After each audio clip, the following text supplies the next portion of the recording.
Allahu Allahu Allahu Allah Allahu Allahu Allahu Allah Assalamu alaikum wa rahmatullahi wa barakatuh. Alhamdulillahi rabbil alamin wassalatu wassalamu ala sayyidil anbiya'i wal mursalin wa ala alihi wa sahbihi ajma'in. Amma ba'd. প্রিয় দর্শক, আপনারা এই মুহূর্তে যেখানে আছেন, কাছে দূরে, দেশে দেশের বাইরে, আপনাদের সকলকে তিলাওয়াত ও তরজমা অনুষ্ঠান থেকে জানাচ্ছি অনেক অনেক প্রীতি ও শুভেচ্ছা। প্রিয় দর্শক, কোরআনে কারীমের তিলাওয়াত এবং তরজমা মুমিনের হৃদয়কে করে আন্দোলিত, মুমিনের হৃদয়ে নতুন করে বাঁচার সারা জায়গায় এবং তার ভিতরে ঈমানী চেতনাকে বৃদ্ধি করে দেয়। কারণ কোরআনে কারীমে আল্লাহ রাব্বুল আলামিন বলেছেন, ওয়াইযা তুলিয়াত আলাইহিম আয়াতুনা যাদাতুহুম ঈমানাও ওয়া আলা রাব্বিহিম ইয়াতাওয়াক্কালুন। আমার আয়াতকে যখন তাদের সামনে তেলাওয়াত করা হয় তখন তাদের ঈমান বেড়ে যায়। আসলে মুমিনদের কাছে কোরআনে কারীমের তিলাওয়াত তাদের ঈমানকে বৃদ্ধি করার অন্যতম একটি হাতিয়ার। আসুন আমরা সেই কোরআনে কারীমের তিলাওয়াত এবং তরজমায় চলে যাই। বিসমিল্লাহির রহমানির রহিম। আলিফ লাম মিম যালিকাল কিতাবু লা রাইবা ফীহি হুদাল লিল মুত্তাকিন الذين يؤمنون بالغيب ويقيمون الصلاة ومما رزقناهم ينفقون والذين يؤمنون بما أنزل إليك وما أنزل من قبلك وبالآخرة هم يوقنون أولئك على هدى من ربهم وأولئك هم المفلحون। সূরাতুল বাকারা এ সূরা মাদানী সূরা, মদিনায় অবতীর্ণ সূরা। হিজরতের পরে যে সূরা অবতীর্ণ হয় তাকে মাদানী বলা হয়। সূরাতুল বাকারা এ সূরার নামকরণ করার পিছনে মুফাসসিরিনে কেরাম অনেক মত ব্যক্ত করেছেন। তার মধ্যে অন্যতম এবং প্রসিদ্ধ মত হচ্ছে এই সূরার মধ্যে গাভী সংক্রান্ত কিছু ঘটনা বর্ণিত হয়েছে, যে ঘটনাগুলো বনী ইসরাইলের সাথে সম্পৃক্ত। এ কারণেই এই সূরার নামকরণ করা হয়েছে সূরাতুল বাকারা। আল্লাহ সুবহানাহু ওয়া তাআলা শুরুতেই হরফে মুকাত্তাআত ব্যবহার করেছেন, আলিফ লাম মিম, তিনটি বিচ্ছিন্ন হরফ, যেগুলোকে আরবিতে বলা হয় হুরুফুল মুকাত্তাআত, বিচ্ছিন্ন বর্ণমালা।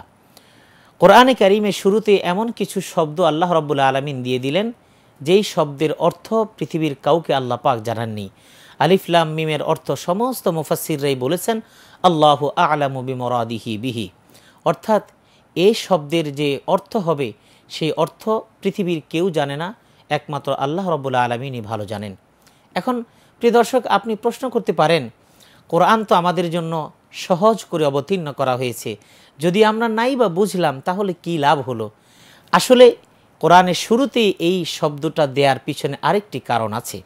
এর কারণ হলো রাসূল সাল্লাল্লাহু আলাইহি ওয়াসাল্লামের উপরে যখন কোরআন অবতীর্ণ হওয়া শুরু করলো, অনেকেই বলল এগুলি সব মুহাম্মদের কথা, এগুলি মুহাম্মদ বানিয়ে বানিয়ে বলে, আর সেই বানানো কথাগুলো আমাদের কাছে ও বলে বেড়ায়।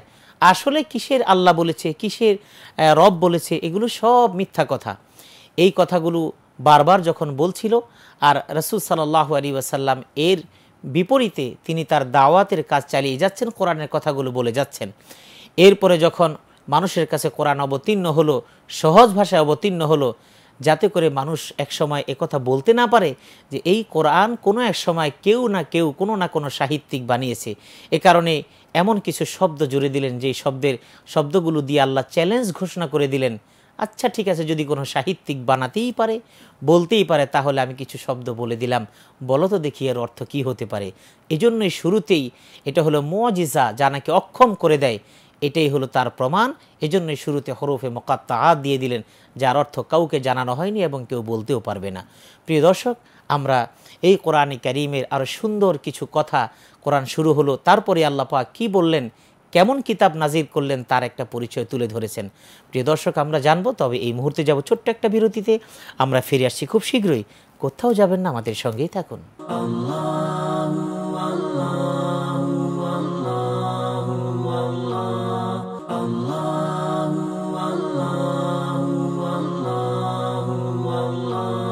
প্রিয় দর্শক, বিরতির পর আবারও স্বাগতম আপনাদের সকলকে তিলাওয়াত ও তরজমায়। প্রিয় দর্শক, আমরা সূরাতুল বাকারার তিলাওয়াত আমরা সম্পন্ন করেছি কিছু অংশ।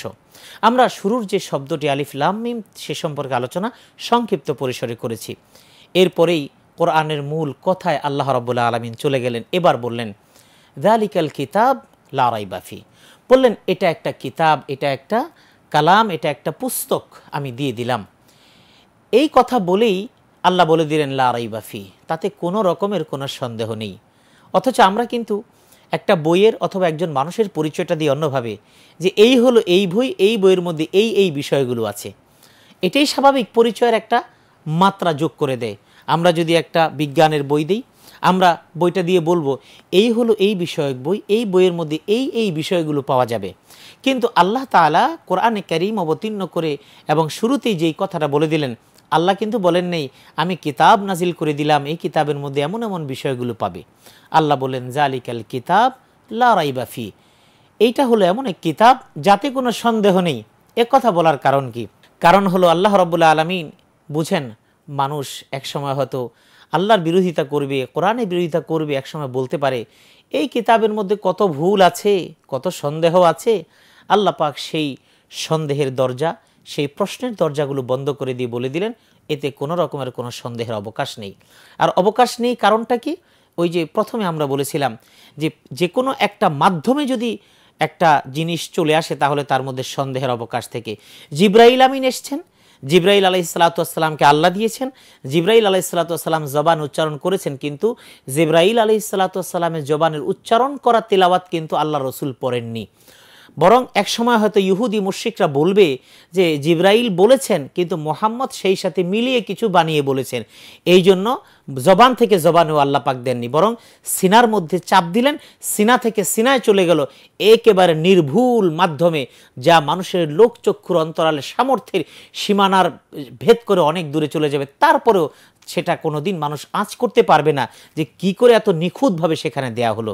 যেমন মায়ের গর্ভের সন্তানটাকে সুন্দর করে আল্লাহ জরায়ুর মধ্যে এমন সুন্দর করে রাখেন, পৃথিবীর কোনো কিছুই তাকে স্পর্শ করতে পারে না, তাকে কোনো জীবাণু তাকে আক্রাতে পারে না, এবং তাকে কোনোভাবেই তাকে কোনো জীবাণু দ্বারা আক্রান্ত হয় না। ঠিক আল্লাহ রাব্বুল আলামিন তার কালামকে একেবারে সুন্দরভাবে জিবরাইলের মাধ্যমে এবং সিনা থেকে সিনায় আল্লাহ রসুলকে শিখিয়ে দিলেন। এরপরে যখন আল্লাহ রসুল বারবার এই কোরআনকে জিহ্বা দিয়ে উচ্চারণ করে মুখস্থ করতে চেষ্টা করলেন, আল্লাহ পাক নাজিল করে দিলেন এবং আল্লাহ রসুলকে দেখলেন। কারণ এটাও একটা মুশরিকদের একটা পরবর্তী যুগে একটা সন্দেহ কিংবা প্রশ্নের সৃষ্টি করতে পারে যে জিবরাইল কোরআন দিয়ে গেছে আর মুহাম্মদ বাড়িতে বসে বসে মুখস্থ করে করে সেটা আমাদের কাছে বলে দিয়েছে। আল্লাহ বলে দিলেন লা তুহাররিক বিহি লিসানাকা লিতাআজালা বি, তুমি এই কোরআনটাকে বক্ষে ধারণ করার জন্য তুমি দ্রুত তোমার জিহ্বাকে নাড়াচাড়া করার কোনো প্রয়োজন নেই। ইন্না আলাইনা জামআহু ওয়া কুরআনা, আমি এই কোরআনকে তোমার বক্ষের মধ্যে একত্রিত করে দিব। সেই সূক্ষ্ম প্রক্রিয়ায় আল্লাহ সুবহানাহু ওয়া তাআলা কোরআনকে রাসূলের সিনার মধ্যে একেবারে এমন প্রক্রিয়ায় সন্নিবেশিত করে দিলেন, সন্দেহের কোনো অবকাশ নেই। যে কারণেই শুরুতে আল্লাহ বললেন যালিকাল কিতাব লা রাইবা ফি। এখানে আরেকটি কথা দেখেন, আমরা কাছের একটা বিষয়কে বুঝবার জন্য আমরা কিন্তু বলি, আরবিতে যদি বলি সেটা বলি হাদা অথবা হাজিহি, ইংরেজিতে যদি ব্যবহার করি তাহলে দিস অথবা দ্যাট। যদি কাছের হয় তাহলে দিস ব্যবহার করি, দূরের হলে দ্যাট ব্যবহার করি। আর দূরের জিনিসটা যখন কাছে শব্দ দিয়ে ব্যবহার করা হয় আরবি সাহিত্যের ক্ষেত্রে সম্মান বুঝাবার জন্য, আল্লাহ রাব্বুল আলামিন এই কিতাবকে হাদাল কিতাব না বলে জালিকাল কিতাব বলে এই কোরআনের মর্যাদাকে এতটাই উঁচু করে তুললেন যে এই কিতাবের চাইতে মর্যাদা সম্পন্ন কিতাব পৃথিবীর বুকে আর কোনো আসমানি কিতাব এর সমকক্ষতায় আসতে পারবে না। প্রিয় দর্শক, আমরা সন্দেহাতীত এই কিতাবের তেলাওয়াত এবং তর্জমা সুরা শুরু করেছি এবং আমরা তেলাওয়াত করা শুরু করেছি। আসুন আমরা এই কোরআনে কারীমের একজন নিয়মিত দর্শক হয়ে যাই, কোরআনে কারীমের একজন নিয়মিত পাঠক হয়ে যাই, তাহলে আমাদের জীবনটা পরিবর্তন হয়ে যেতে পারে, আমাদের জীবনের গতিপথ পাল্টে যেতে পারে, সিরাতুল মুস্তাকিমের দিকে আমরা চলে যেতে পারি। আমরা সেই কামনা রাখছি। এই অনুষ্ঠানে আবারও আপনাদের সাথে দেখা হবে প্রিয় দর্শক। আপনারা ভালো থাকুন, সুস্থ থাকুন। আল্লাহ হাফেজ। আসসালামু আলাইকুম ওয়া রাহমাতুল্লাহি ওয়া বারাকাতুহু।